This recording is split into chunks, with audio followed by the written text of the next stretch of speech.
In this episode of the Rust Room, I'll be attempting to lift the body off the TVR so I can get to the chassis and clean it out.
Repair manual that I've got and made a list of all the bolts and various things that had to come off for just a partial lift. I've gone through and ticked them off for gone, so I think I'm there now. So the handbrake had to come out, steering disconnected, 2-inch footwell, transmission tunnel. I think they're only on the later ones, so that's quite good, none in the middle, although less bolts holding the body to the chassis, but anyway. The ones at the back of the B post, so there was 2 inside by the transmission tunnel and 2 on the outside, which was what I thought would hold the cage on, but in fact they just went through and then the cage bolted through as well, so it's a bit of a, not as impressed with that as I am with the rest of the cage, but anyway. Hopefully they'll come off. I have to cut round them because obviously I can't take the cage out, so it's a bit annoying, but in the boot they just went in there, so the holes are there but they just went in it. Filler cap had taken off, brake pipes and the fuel sender, and there's a fuel pipe down there as well, which I'm all done, so hopefully it will come off or up. It's basically, because it's welded in at the front, the cage isn't coming out on its own, which is annoying, but I just don't really want to disturb it. So what I've done is I'm cutting around the plates in the body so I can lift the body up enough and then the cage will stay where it is.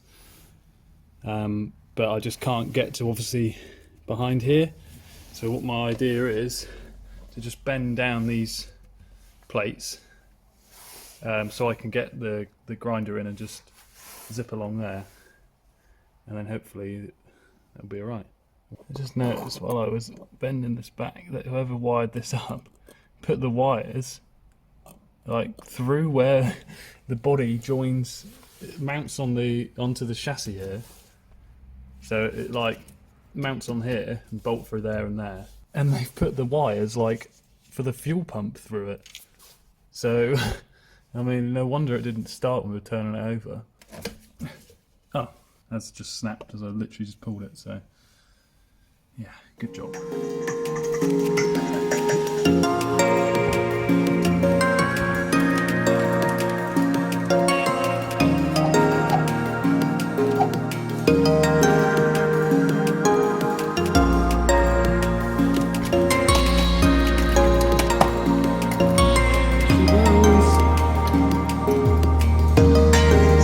You can see it started coming through now, so the plan is sort of coming together.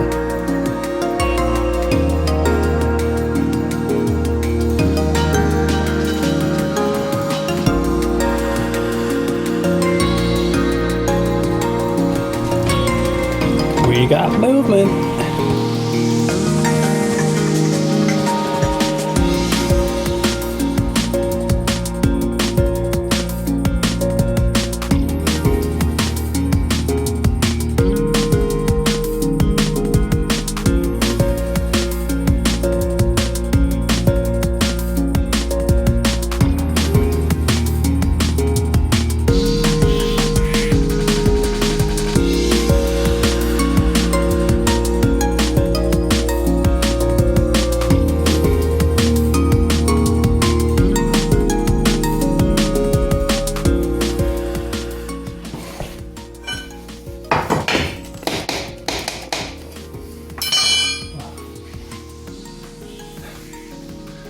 just helping it go up over the cage. You see there where it's welded in. That's where it welds onto the chassis. Pretty good. I mean, this side so far doesn't look horrific. I think it looks worse than it is. I haven't actually found any holes yet. So I guess it's probably quite thick gauge pipe work. What's that?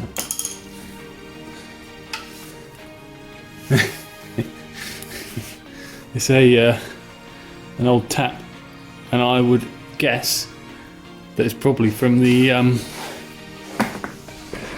manifolds, because they're right there. And I can imagine, I mean, I don't want to undo them just because they're guaranteed to snap because they're in such an awkward place, well, underneath at least. And it was probably from that, I expect, but it looks like it's been there a while.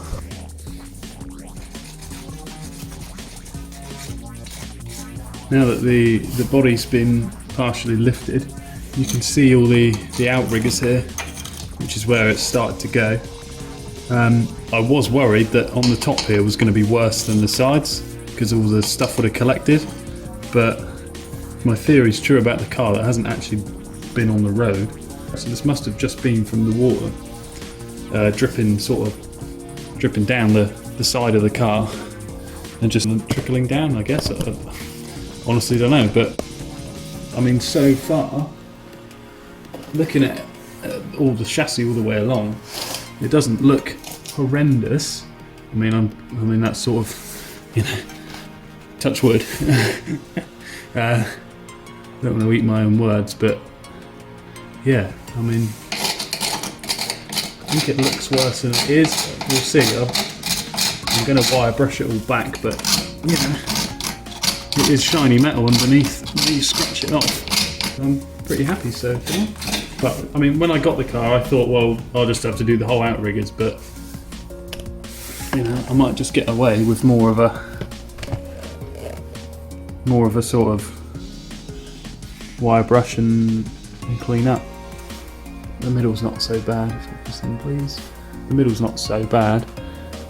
A little bit in here, but again, I think most of that's just paint flaking off, and in the back as well.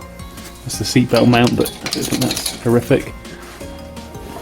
Around the back, doesn't look too bad. Yeah, it's just most of it's just dirt, crud and that. So yeah, hopefully get away with the wire brush and the paint. However, the bits that are bad, the trailer arms, it's a common thing on these. I don't know, I've just got to keep fingers crossed that they're not holed too bad. Obviously you can just repair what you can, but they go from the inside out apparently, which isn't great news looking at that. So one of the jobs I've got to do is whip them off and probably just get them blasted and just hope it doesn't blast away all the metal. But yeah. So that's the body partially lifted off the chassis.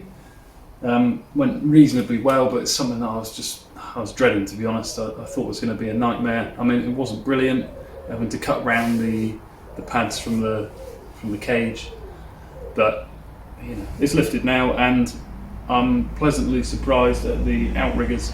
I thought that it was just going to be a complete replacement, or at least big sections of it, especially on the corners, because usually they would go on the top down where all the crud would sit.